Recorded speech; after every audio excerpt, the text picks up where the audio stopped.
Sup nerds, Aaron from Neverboard Gaming. Today I'm here with Bobby from Haba Games, and we're going to take a look at CONEX? CONEX, yeah. CONEX.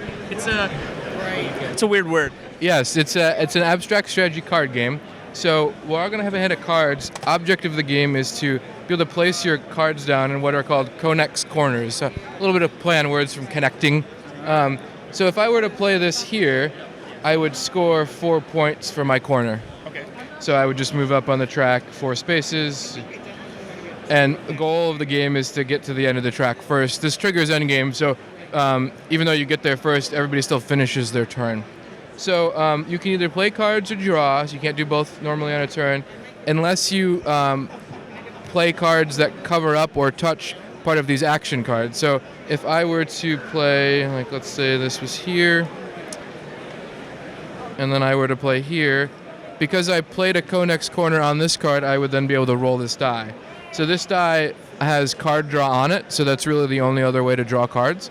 It also has these 2 action symbols on it. This is just a ×2, so I could just play it to increase this card value to 6 or to 8, whatever it is.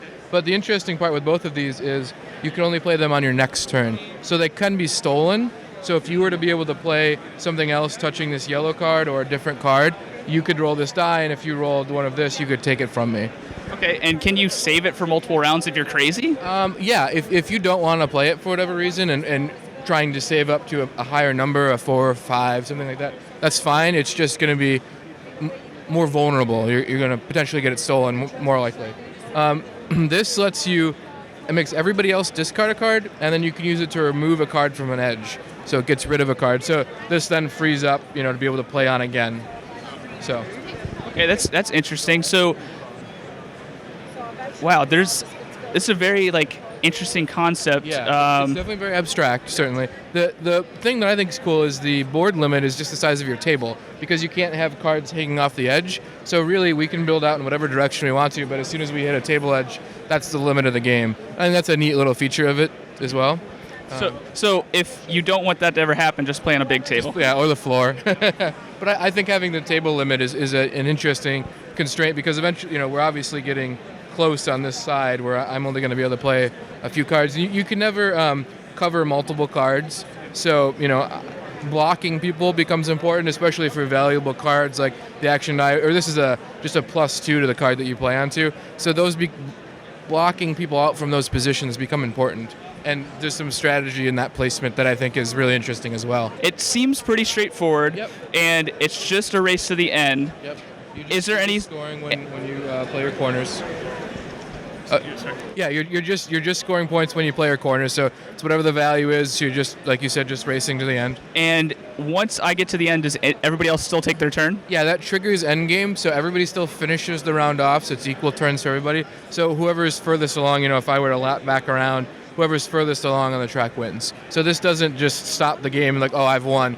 We continue scoring through until everybody is gone. And is there a tiebreaker? No. Yep. You're just both geniuses, and you both broke the CONEX, or it sounds like Codex, but it's different card game. Yeah, it's 2 to 4 players, 8 and up. It's not too complicated, but there's definitely some more nuanced strategy to the placement and the positioning of stuff. I've seen 6, 7 play it, but it's kind of similar to some of our other games like Iguazu, where there's a little bit more strategy involved. It could be a little more complicated to pick up the nuance of what to play where and when.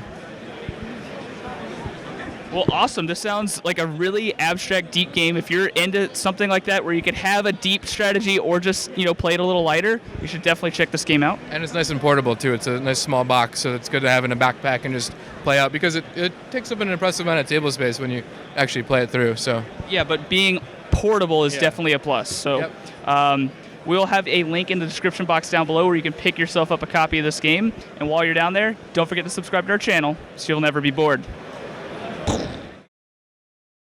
Sup nerds, Aaron from Neverboard Gaming here, and I'm... Take 2.